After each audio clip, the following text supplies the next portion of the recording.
Bir ay doğar ilk akşamdan geceden, neydem neydem geceden.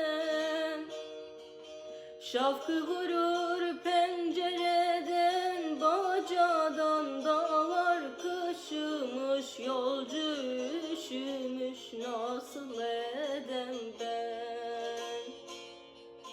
Uykusuz mu kaldın dünkü geceden, neydem neydem geceden.